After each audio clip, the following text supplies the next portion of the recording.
Well, to give everyone access in Dropbox. So I'm on my home page. I will show you how to do this, for example, with the folder. Come and click on folders. Choose the folder you want to give everyone access to. I'll choose test 1 for tutorial purposes. And right next to the name of the folder, you will see this settings cog icon. Go ahead and click on this and you'll see a drop down with a bunch of options. All you want to do is you want to click on this one that says manage permissions.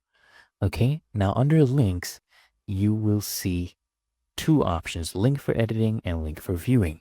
Just come in and click on settings. For example, link for viewing, click on settings. Now click on create link and basically Dropbox will generate a link for you, which you can copy and send to people. And make sure this option is toggled on to anyone with the link. Therefore, everyone will have access. Whoever has this link, copy it and share with people. Go to link for editing. You can go ahead and create one as well here. And everyone who has this link will be able to edit as well.